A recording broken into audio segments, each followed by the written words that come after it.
n'est pas une fatalité. Donc l'État pouvait nous réduire ces nombreux cas d'accidents qui sont produits du côté de Debreka. Donc que cela soit porté à l'intention ou voilà, à l'attention de nos auditeurs. Très bien. Pour préciser, il faut dire aujourd'hui que j'ai déjà pratiquement la pétition que les différents clubs les 21 clubs. Voilà. Il y a 22. 21 clubs. Il y a aujourd'hui 22 clubs sur 28 qui restent solidaires au bureau révoqué. Ça veut dire que la crise persiste au niveau de la professionnelle. Parce qu'on voit la signature même du président des 22 clubs. C'est pour vous dire encore une fois qu'on est loin d'un consensus au niveau du CONOR. Juste un mot là-dessus. Je pense qu'il ne faut pas avoir l'esprit bloqué à cette décision de révocation de truc là. Ce n'est qu'une goutte d'eau dans tout ce qu'il y a comme action en cours.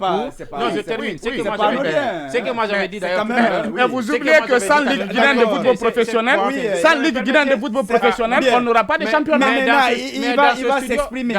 On va le laisser s'exprimer. Sur ce plateau, on est quand même en symbiose, mais parfois je conteste ce que Sékou dit, c'est que parfois il conteste ce que je dis. Ça ne veut pas dire qu'on n'est pas en symbiose, qu'on ne travaille pas ensemble. C'est une dynamique que les uns ne soient pas d'accord et qu'ils aient la possibilité de le contester, alors que dans un passé récent, on sait que voilà combien de fois la corruption était répandue dans ce secteur où les gens n'avaient même pas le courage de contester certaines décisions auxquelles ils ne sont pas solidaires. C'est que des gens ne soient pas solidaires à cette révocation de l'équipe de Mathurin.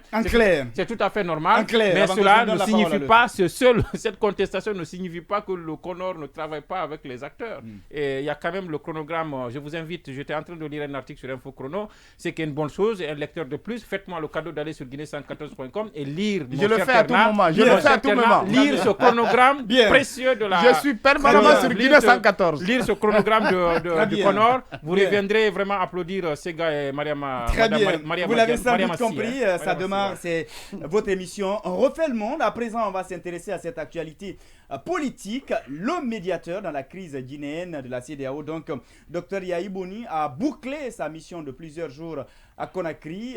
Alors Diallo, il se retourne, pour reprendre ces termes, avec plein d'espoir. Est-ce un langage diplomatique ou tout au moins à observer l'environnement, on peut penser que le bout du tunnel c'est tout de suite? Oui, je pense que ce langage est d'abord diplomatique, mais je pense qu'il dénote aussi d'une certaine réalité, puisque nous avons vu quelque part que le FNDC a reporté ses manifestations. Il y en a une qui, malheureusement, et si on demandait au CNRD de faire un choix, je pense qu'il aurait choisi les deux premières dates qu'à la dernière. Bon, en fait, parce que c'est le 5 septembre lui-même. Oui, il faut remarquer aussi que cette date pourrait être négociée aussi pour qu'elle puisse être reportée. Il faut toujours maintenir la pression.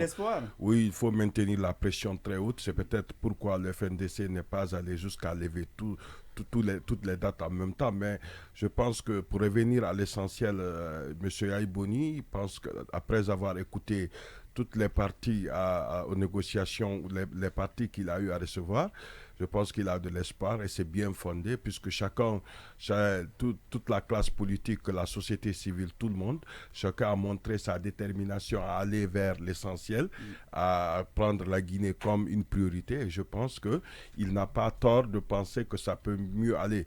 Mais les véritables difficultés commencent quand la négociation elle-même va commencer. Là, on ne peut pas, puisque chacun a montré sa bonne foi d'aller vers des négociations et d'accepter de tirer toutes les conséquences aussi de ce qu'il pense, mais il faut s'attendre à ce que quand les négociations commencent, qu'il y ait des crises aussi, puisque vous savez, l'une des crises, vous venez de l'évoquer, c'est un de notre thème, on commence à dissoudre des conseillers, et là, vous savez, ça peut encore revenir et créer des pistes.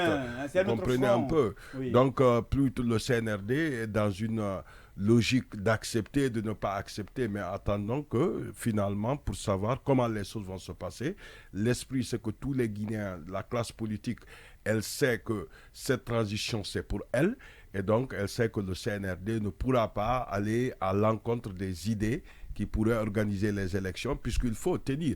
Et je pense, moi je l'ai lu dans le rapport, on dit que tout le monde est prêt à négocier. Ça veut dire que même la date, les 36 mois évoqués par le CNRD, ne seront pas du tout ces 36 mois qui seront peut-être forcément qui seront arrêtés à l'allocation. Il se pourrait qu'il y ait une réduction.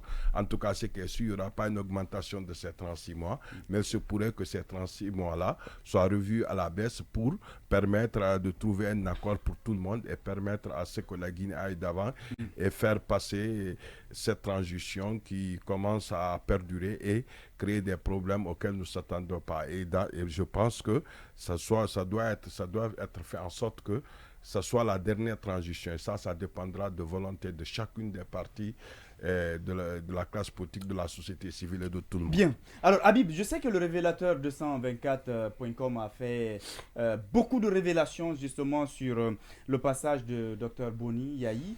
Mais est-ce que quelque part, on ne peut pas dire qu'il a déjoué les pronostics parce qu'il s'est retrouvé sur un terrain hostile, on a pensé qu'on pouvait façonner son calendrier, mais au finish, il est parvenu à rencontrer tous les acteurs concernés? Oui, pas tous les acteurs concernés, parce que nous, médias qui étions sur concernés la liste, par la crise, on n'a pas été consultés. Vous n'êtes pas concernés par la crise, mon cher ami. Mais bien sûr, dans la feuille de route qui a été présentée par officiellement, le médiateur devrait quand même rencontrer les associations de médias. Donc les médias n'ont pas été consultés. Et je vais vous faire la révélation. C'est le ministre Morikonde et le président Mamadi qui auraient refusé d'opposer un refus pour quel motif? Si on peut rencontrer... Ils estiment que la plupart des médias aujourd'hui dans le pays sont hostiles au fonctionnement de la transition, mais aussi qui ne regardent pas du même œil que ceux qui sont favorables au CNRD. Ça, c'est de bonne guerre. On peut le comprendre, on peut l'accepter ainsi. Maintenant, par rapport au fonctionnement même interne de la médiation, il y a beaucoup de choses à reprocher. Vous savez, quand on observe même de la façon avec laquelle le médiateur a réussi ou à décrocher des rencontres avec les véritables contestateurs aujourd'hui du fonctionnement de notre pays, à savoir le FNDC politique, l'ANAD, le RPG Arc-en-Ciel et les autres, le FNDC en tant que structure de la société civile.